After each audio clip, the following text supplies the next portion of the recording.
Hey, what's up everyone, it's Mr. Marvel here with another Assassin's Creed video. So even with the latest story trailer, we really have no idea what the Assassins and Templars roles will be in Valhalla, aka the Hidden Ones and the Order of the Ancients.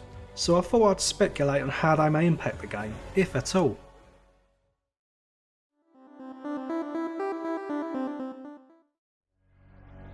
Now it clearly hasn't been the smoothest marketing campaign for Valhalla. But even with that, the main message we have got is that the game is going to be a Viking fantasy. You see that from the slogan, think like a Viking, conquer like a Viking and all that kind of stuff. So it's pretty clear the game is first and foremost a Viking game. But we also know that the two factions, the Assassins and Templars, do feature in the game. And just for the purpose of this video, I'm going to call them by their actual names, the Assassins and Templars, because let's face it, we all know them by those names better. Anyway, after watching the new story trailer, which does have assassins in, I thought I'd theorise a bit.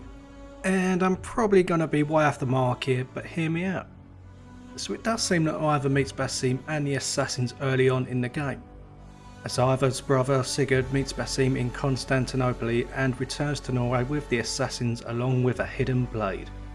Sigurd gifts the hidden blade to Einar, which the assassins don't look too happy about, it has to be said.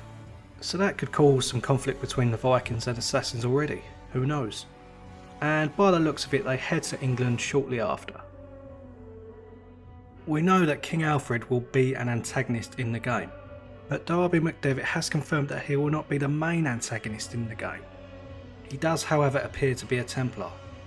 So that small piece of information from Darby suggests it's not going to be the typical become an assassin, kill a bunch of targets, and in the end kill the main antagonist sort of AC game.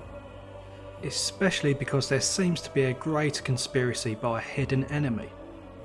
So assuming this, the game may well have some similarities to Black Flag, where you're part of the ongoing feud between the Assassins and Templars, but not really on either side until a certain point. I mean, we have already seen that Einar meets up with the king in the story trailer. So what if, to stop the raids, King Alfred or any of the other kings offer Einar plenty of gold and silver to basically hire them as mercenaries, then attack the assassin strongholds in England.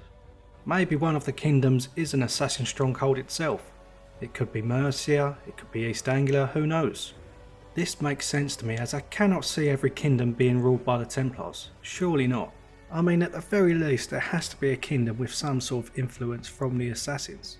So, for example, it could well be mutually beneficial for Einar and his or her clan of Vikings to stop attacking Wessex and take over the land which assassins occupy, which could also benefit King Alfred. After all, they are still Vikings who desire gold and fame. However, it does seem that Einar is allies with the assassins early on, so Einar may make a deal with the king without even realising, which could cause even more conflict with the assassins. Now of course, kings were not exactly the most trustworthy people. They always sought more lands and more power, so I don't think a deal between kings and Vikings will be a smooth ride, nor last. And I'm sure they will order attacks on Einar's settlement during the game. So there will likely be a point where Einar's clan are enemies with both the Assassins and Templars. Or the pendulum could swing throughout the game.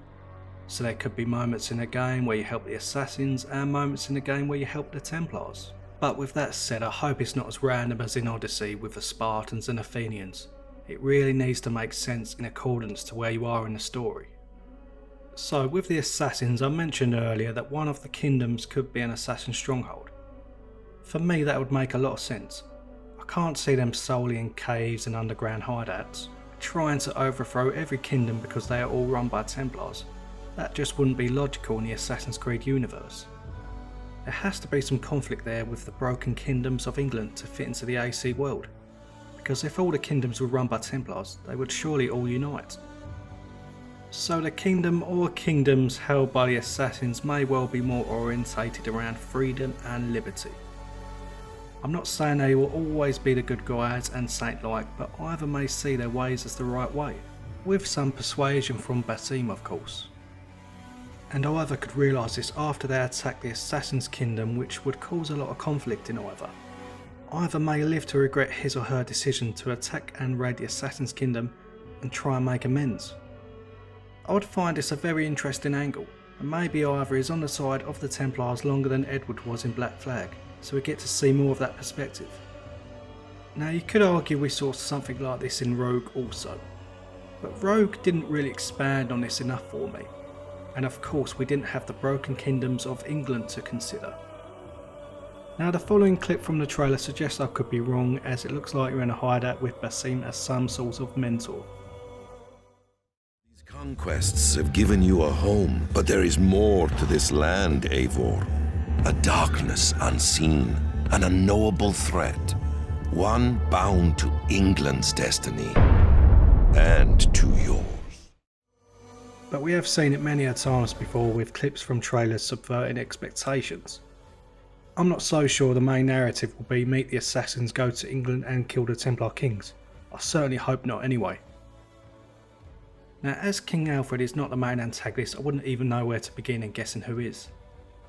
But I don't think there will be an assassin or Templar. The main antagonist may well be a ruler in Norway, who knows?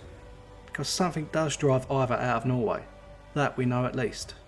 And with the latest story trailer and news, it does suggest that there is a mysterious growing threat to England's destiny, so I can't see that as solely being just the Templars. Now of course I'm aware that there are multiple stories in this game, so what I'm explaining may be the overall narrative, or it may be just one of the many stories. And even with this new trailer, the Templars and Assassins may not be as heavily involved as we'd like, because it is still being marketed as mainly a Viking fantasy game. But I hope not. I really do hope they are a major factor in the story. Even if my theory is way off the mark, I need that Assassin and Templar fix in Valhalla. I need that conflict from both Ivor and me as the player. That's what was great about some of the older Assassin's Creed games. You really did question things, especially after killing a target. That said also, I hope we don't get a list of targets to kill at the start of the game. I want to be surprised. I want to be engaged in the feud between the two factions, and my fingers are well and truly crossed that the Assassins and Templars will have a major role to play in Valhalla. And the Viking stuff is pretty cool too, I guess. So that's it guys, thanks for watching, let me know what you think, like, subscribe, and see you soon.